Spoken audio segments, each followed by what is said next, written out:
was all not true. A lot of the good work. I mean, again, like, man, as a Democrat who has been left homeless, who is now definitely in the center, but probably leaning increasingly right, I'm left yet again with an appreciation, despite the messenger of the message of the Trump. A real important moment for a moral reckoning on the American left, because there is a small, and I'm going to emphasize that, a very small, but growing and extremely loud faction on the American. It seems to me that a lot of people are waking up to a reality that, quite frankly, they did not know existed. And what I mean by that is that a lot of liberal voters are starting to wake up and realize that the left is not as friendly as they thought it was. Now, guys, you caught a little bit there, and of course, we're going to talk about both of these. And of course, you're probably thinking to yourself, my God, how many more of these videos are you going to make on this topic? And don't worry, there's only going to be one more, which, by the way, will be made tonight. And, of course, it's going to be discussing how it is that I think that maybe we're not ready, or America's youth is not exactly geared towards potential conflict in the future. And I'm going to be using this Israel-Gaza conflict as a bit of a medium for that, and also at the exact same time to discuss some other things that, quite frankly, need to be critiqued. So here we are discussing Bill Maher, and at the same exact time, I got to tell you this. There's another little clip that was released here recently that went along with the bit that you saw earlier, which we'll explore here in a second because it's about 2 minutes long, where I actually 100% agree with him on something. He actually said something that I thought was actually not something that came from the liberal side of his brain, even though the vast majority of it is liberal. And, of course, he gets attacked by the left by not being left enough. I'm also going to explain to you guys why this is a problem for the left going forward, and why this is a problem not only for the left going forward, but why it is another reason why it is that they've always found themselves on the side of anything that is not the nation with the Star of David on its flag. Now, guys, you're probably thinking to yourself, man, you're just going to talk about this like crazy. Well, no, I'm using this as an idiom to kind of explain to you guys why it is things are the way that they are. Also, to go on top of this, I'm not Ben Shapiro. I don't want to come over here with a squeaky voice and constantly aggravate you about this like he is doing. And by the way, he's alienating even the pro-Israel side at this moment in time with his constant takes. Don't worry, we may talk about that more later on down the line. But I want to get into this because I think a lot of people, especially those on the left, are starting to figure out that the left is not exactly as tolerant as they thought they were. Let's go ahead and roll this. There's going to be a header on it. Of course, HBO loves the copyright stuff. So we're going to roll this one. We're going to talk about it. Then we're going to talk about the next one because apparently the other guy was on a podcast and he just straight up what said with a lot of people that don't want to admit out loud, but we'll get to that here soon. Let's go ahead and roll this. I just want to finish with the values first because it's just amazing to me that the American left, so much of it, throws their lot in with people whose values I hope they don't share, but let's go through them. Because values and customs make a difference, okay? And the people of Gaza, by the way, if the Israelis did get rid of Hamas, they'd be doing a giant favor to the people of Gaza who hate Hamas too. But let's just go through the lists. Because the Israelis look like us in most ways, values-wise. Maybe we're not doing it the right way. I don't know. Religious tolerance. That doesn't exist in Gaza. You're either Muslim or an infidel, and you better be a Muslim. Female freedom, free and fair elections, free speech, gay rights. I see these Queers for Palestine. Did you hear their sister organization, Blacks for the KKK? It's like... By the way, I'm a gay man. I've lived in Berlin. This is a level of masochism that even I cannot comprehend. Right. I mean... You know what? I'm going to just... can I just finish my list of pedophilia? I'll put that under don't ask. Child brides and so forth. Equality of the sexes, I'll categorize that under don't make me fucking laugh. The fact that, you know, these people think that this is where they should be aligned with, that these are the values that you support? I think this past week has been a real important moment for a moral reckoning on the American left, because there is a small, and I'm going to emphasize that, a very small, but growing and extremely loud faction on the American left that has revealed itself. I don't know how small anymore. Okay, well, I mean... It was all over. Upon the B-roll footage, I would say it's actually a very large section of the left actually does not like Israel. And I'm going to go ahead and explain to you guys the real reason why this is the case. I talked about this a little bit in the last video that I made on the topic, but I'm going to go ahead and go a little bit deeper and throw this one out here. And it may seem like it's a little bit too obvious for me to say it, or maybe exactly a good talking point or whatever, but in reality, it's actually the truth. The vast majority of liberal voters, I'm talking classical libs or what would you call secular voters, they're not very religious. A lot of them are actually atheists, a lot like Bill Maher. And they oftentimes view anything involving, let's just say, the side that Christianity likes, which, as a Christian myself, obviously pro-Israel. And of course, there's a couple of additional things to talk about there too. But they've always found a way to not like anybody who's actually of the let's just say if you are a Christ lover or someone who believes in the God of Abraham, chances are they're probably not going to like you very much. They've always had this massive fear that Christians one day would take over and cause a nationwide religion, when the Constitution clearly states that you cannot do that. That would never actually happen. However, Christians, of course, used to have a lot more influence in institutions. Back in the old days, of course, a lot of Christians have lost that influence. And I don't think anybody's actually trying to do that. We're just looking to try to be able to even the playing field because, as you guys know, if you are a Christian nowadays, you are now immediately the enemy. I think because Christian support of Israel, I think what happens is that a lot of these people on the left, they get irritated by that, so they automatically take the side, or they take the opposite side. But then again, though, there is also a massive section of the left that you guys have been seeing for a while that's obviously gone out of their way to take the side of Palestine. Of course, these people are saying it's an open-air prison. And I talked about that before and asked the question, what in the world would the two-state solution look like? Because quite frankly, the two-state solution, I just don't think it's going to occur.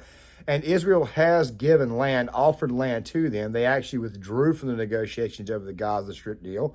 And then to go on top of this, they've done everything they can to kind of appease these people. But once again, here we are seeing that these people cannot be appeased. About the whole tolerance factor, I want you to know right now that the left is inherently intolerant. Let me explain my point. Back in the early days, back in the 1900s, women, of course, they came out and they marched for their right to vote. Okay, it was women's suffrage. Okay, a lot of people don't seem to realize, but it was actually Republicans who got them that right to do so. During the whole Vietnam War protest, they were all anti-war. They were protesting the war overseas. They were protesting the fact that a lot of their friends were getting drafted and they were going to the military. They had a lot of draft dodgers, this, that, and the other. I understand their concerns, but then again, at the same time, though, I don't want to be lumped in with a bunch of people who say, I just refuse to outright fight the war. Look, I've said this right before. If I had been raised in the 1960s, I probably would have been like, no, I don't want to go to war. I don't want to fight this stupid war. But if I'd have got my draft card, I still would have gone anyways because it's the right thing to do. Your country called you, okay? A lot of these people have this mindset where they're like, I just want to protest wherever the hell is on the other side of the aisle just to be doing it because it makes me look cool. That used to be the whole thing. You don't really truly believe in what the hell you're talking about. It's all about, freedom of speech, all that stuff there, which, by the way, of course, I'm very, very much pro-free speech. But the thing is this right here. The modern iteration of the left is not the same as the old iteration of the left. It's not the old hippie generation. This right here is more the authoritarian side that took over the Soviet Union. This is the more authoritarian side that took over parts of Europe. This is also the more authoritarian side that took over China and, of course, good portions of Latin America, Cuba included. It's almost like it's more fascistic than it is communistic. But then again, at the same time, if you actually study the differences between socialism, national socialism, which, by the way, was Hitler, the Nazis, you study fascism, you study communism, you find out that they're not really and truly that different. And I want to say that for the most part, it's an extremely heavy communistic or fascistic side that's actually taken over the left. And I think about the Simpsons, and I think about that episode where McBain says commie Nazis, and of course it's a kind of a thing to just make fun of, but it's almost like the Simpsons predicted again, because that's really and truly what we have right now on the modern left is a bunch of commie Nazis. By the way, just for clear reference, even though the Nazis are the ones who did the Holocaust, I feel like I need to say this right now. During the time of Joseph Stalin, and even before Stalin, even during the time of Lenin, even right around World War I, there was a massive amount of anti-Semitism in Russia at the time. It just so happens to be that when Stalin killed his people, he just happened to kill everybody at once, okay? So therefore, he basically targeted everybody. serfs, proletariat, Jews, white people, which, by the way, Russia, for the most part, was 99.9% white. So Stalin was just indiscriminate when he went after everybody. So don't think there's not an anti-Semitic nature on the left, too, because guess what? It is very, very, it's very high. Not to mention also at the exact same time, like I said before, if you actually study National Socialism, you'll find out that it is... Nazis were socialists themselves. They love to say that they're capitalists, but of course their ideology is called National Socialism. And of course fascism, they are all of the left. So people are starting to see this right now, and it's a little bit different than the old American left. Yes, as you guys are seeing, these people are not exactly tolerant of others. It's the authoritarian style. We've got to free Palestine, screw Israel, even though Israel has been the rational people in this entire ordeal.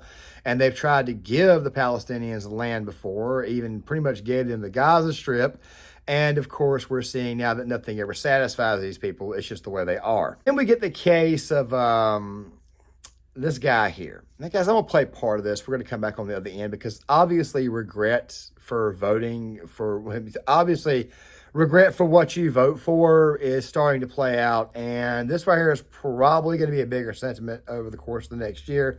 Pay very, very close attention. Appreciation, despite the messenger of the message of the Trump administration, because what those guys did was pretty incredible in hindsight.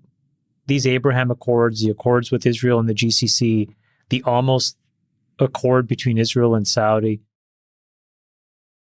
to really be able to find a long-lasting peace is just a real example for the world. And those guys did a lot of really good work.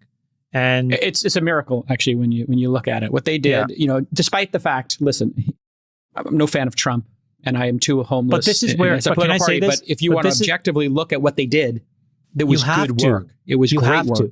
You have to. And in fact, this is a moment where you have to start to re-underwrite, is your, not you, Jason, but I'm just saying collectively, is one's Trump derangement syndrome causing more damage than anything that Trump could have actually done? And I think the answer is yes, because it's now causing us to not see that good work and then embrace and extend it. So much of the work that happened in that administration turns out to have been right. And that's what's so frustrating for me.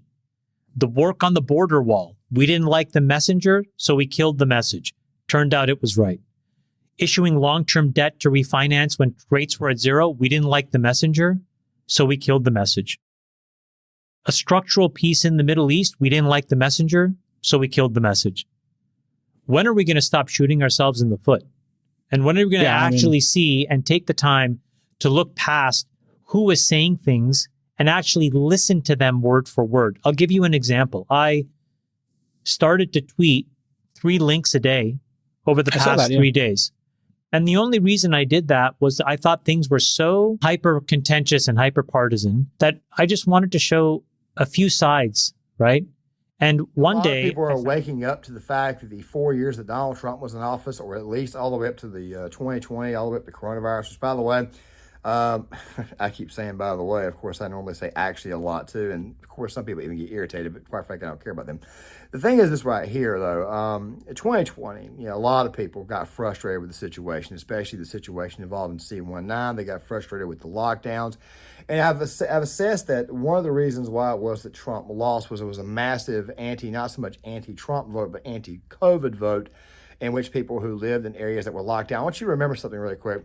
3 of the states that Trump won that actually got him the election in 2016, Wisconsin, Michigan, and Pennsylvania. He didn't win them by a lot, even though he's polling a lot better in those places, especially in Michigan and Wisconsin.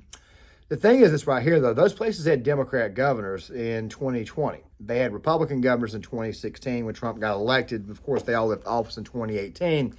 And, of course, with the governorship, a lot of other seats flipped, of course, Secretary of State, all that stuff there. So you would think to yourself he was already at a big disadvantage. And, of course, fortifications, which, by the way, we used to not be allowed to talk about here on YouTube. Of course, we're now allowed to talk about it, but I'm still going to refrain from giving you guys my total thoughts.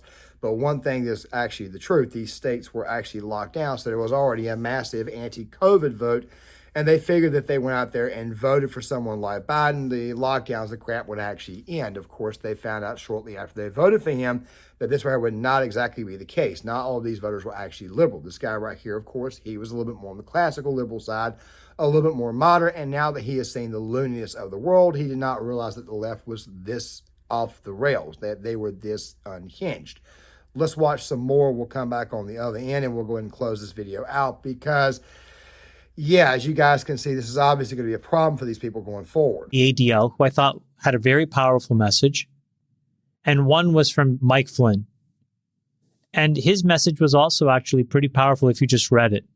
And if you took the names off, all the content was so valuable, both points of view. But the minute it goes into the world, people immediately judge and they kill the message because of the messenger.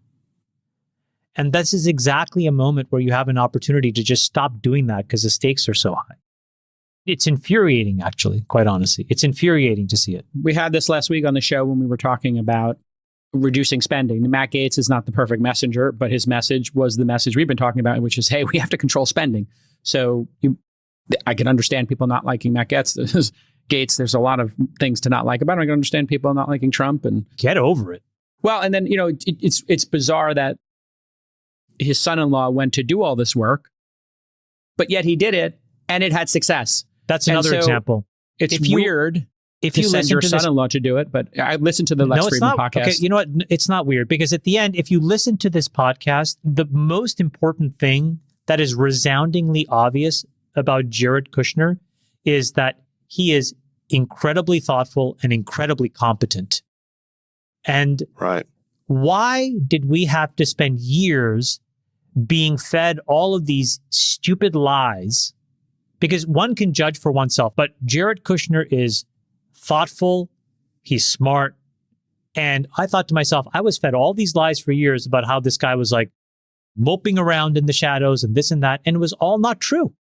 A lot of the good work. I mean, again, like, man. Seems to me, once again, like there was a lot of regret. I regret voting for Biden. I regret putting this guy in office. I regret doing this. I regret removing the guy who had mean tweets. I regret doing this. That's exactly what this very sounds like to me. I personally believe that 2024 is going to be a very low turnout election. Not a lot of people are going to be showing up to vote, and a lot of these people are probably people who were classical libs and people who voted probably because they felt like this is an anti-COVID vote. There's no COVID there, and even if COVID was to come back or if there was another pestilence to come back, chances are they probably would not vote for the same person again, or they might would vote third party. It's one of the reasons why, as I said, that Robert F. Kennedy actually hurts Biden a lot more than he does Trump. And by the way, we're also, I know I'm saying by the way a lot, but we're going to be talking a little bit more about this in the second video as far as the phony tough, the people who are out there who think that by questioning everything, which by the way, you should question stuff, but the people who are out here trying to get, clicks, they're trying to get views off of everything that's going on, using a lot of BS. For example, I'm showing you guys something right now. This right here was an IED that went off. Don't worry, we're going to be viewing this again here soon. But a lot of people started sharing this, saying that Israel was launching airstrikes and they had blew up a car. That's not the case. That is an IED, and I highly doubt that Israel or an Israeli, I remember the IDF placed that on the ground. My thinking is it was probably somebody from Palestine. It was probably one of those Hamas soldiers who did this because it's kind of their MO, but at the same time, it makes me wonder why they would do it on their own land. A part of me believes that maybe the footage might be a little bit old. Just figured I'd go ahead and toss that out there, but it seems to me like a lot of regret is seeping in, and the more and more that people begin to see that their side of the aisle is not tolerant of their way of life or their religion. And by the way, there are a lot of left-leaning Jews out there who are not religious. They don't believe in God. They don't even adhere to their own religion. They don't adhere to their own way of life. And they're seeing this now. They say to themselves, well, look, I'm ethnically Jewish. I got a problem with you having a problem with me. I thought you guys were my friends. A lot of people, of course, are waking up to this. Of course, though, that does not mean that those people are going to turn right back around and start voting Republican now on or anything. It just means that they're starting to wake up to the reality that they're in a group of people that they're actually a minority within a much, much larger minority. And right now, they're kind of the middle of the day. I just figured I'd go ahead and throw that out there. That's pretty much the way I see it. And a lot of these people are starting to wake up and realize what the hell is going on. So it makes you wonder if the great big giant mass awakening is coming amongst the people, a great big giant moment of clarification to make you think to themselves, wow, I thought these people were my friends. I thought they were tolerant, when the signs were already out there that they should not, that we were never tolerant to begin with. One of the best examples is an example that happened a couple of years ago. It was over the force to vote crap that happened on the left in the halls of Congress, where they wanted AOC and the squad to go up there and say, look, we're not going to vote for Nancy Pelosi until we get a vote on free health care. Of course, you had personalities like Jimmy Dore, Cenk Uygur, and all them warring one another. Next thing you know, the two furthest left people in the world are accusing one another of being right-wing. They typically tend to eat one another. It is kind of the progressives' nature. And I think a lot of just good old-fashioned legacy Democrats and classical libs are starting to realize that these progressives are, in fact, going back one last time to the thing about Christianity. You see, chances are if you're a Christian, chances are you're probably a pro-Israel. Chances are you probably care about that nation, and of course, you think we should support that nation. Of course, we can talk about America's history with Israel. I was probably going to do that in a video essay sometime in the next year when we start doing essays on certain topics. But the thing is this right here. This is another reason why it is that they do not like this nation. It's because of probably your way of life. Even if you're an atheist and you support the Jews, then you may not even be on the left. You may be a true moderate. You may even vote Republican for all I know. Chances are they're probably not going to like you either. They're automatically going to associate with that with the cross because guess what? They have a certain discontent. And I'm going to go ahead and say this right now. There's not that many people out there who are pure atheists. I understand it's not a popular take, and I could even lose viewers over this fire, but I'm going to go ahead and say it right now. There's not that many people out there who really and truly are pure atheists. The vast majority of them are just people who just don't like God or don't like Christians in general. That's the real truth of the matter. And this right here is also a big-time symptom of why it is, or this is one of the main reasons why it is that they choose to simp for the bad guy, who, by the way, is Palestine. This because I understand the Egyptian report. I understand it. I get it. And I get the fact of the intel, and you should be allowed to question. We're going to be talking more about that in the next video, especially when we talk about some of the bad takes that's been out there. But the fact of the matter is this, right? At the end of the day, it always comes down to who threw the first rock. Well, in this situation, what happened? Hamas, they crossed over and they invaded Israel is what they did.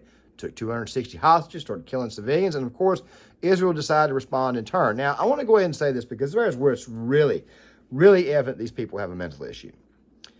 There's something I left out. And it was something that Bill Maher said, and it was something that I actually agree with him on. You see, well, you know, I'm going to play it for you. I didn't think I was going to, but let me play it for you guys anyways, and I'll catch you guys on the other end because this is kind of the essence of the case when it involves the left in Israel. This is a process of colonization. How did Israel come into possession of these territories? I've been finding a lot of people just seem to assume that one day Israel woke up and just decided we just want to occupy millions of Arabs. And you know that's not how it happened. That's not how I said it happened. Because, no, not you, but the people making this argument, okay? In 1947, you do know this, there was a UN partition plan.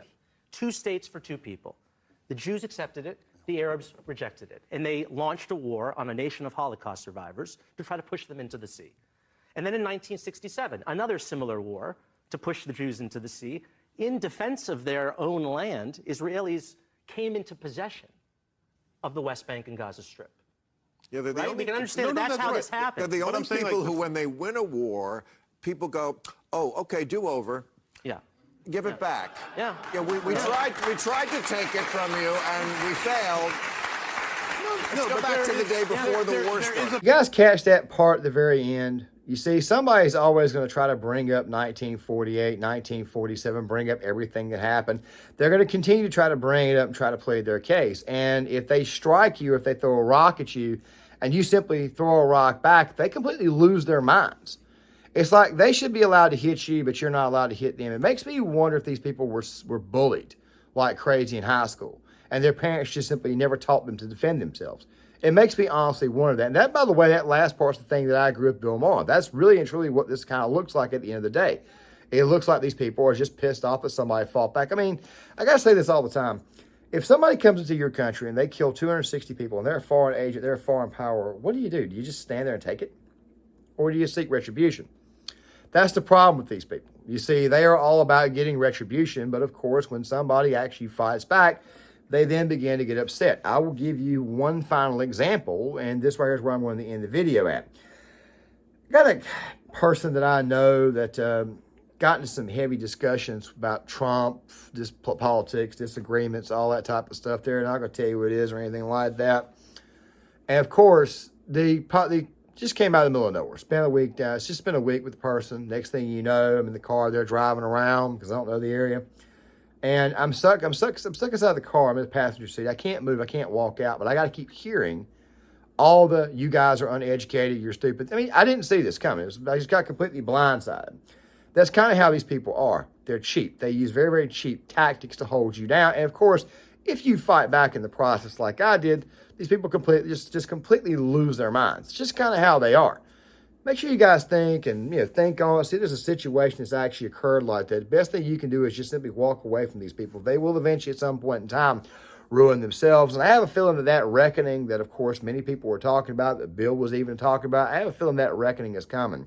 With that right there being said, guys, make sure you guys hit that like button, subscribe, share the video, sign off in the comment section. I would love to get you guys' thoughts on this. There'll be one more video talking about this topic, and then we're going to be moving forward off this topic, hopefully for a while. I understand we're getting in the last stages of the year, and of course, the content's going to officially flip over, and it's eventually going to go to essay format in 2024. Of course, there'll probably still be some occasional camera videos like in the short time of prepping series, but make sure you guys stick around for those as well. Like I said, please make sure you guys, please hit that like button. This is a viewer-funded channel. I don't have a Patreon or anything like that. I get paid by you guys' likes and whatnot because it sends the videos up to the algorithm, so make sure you guys do that and share the video, and I'll see you guys later.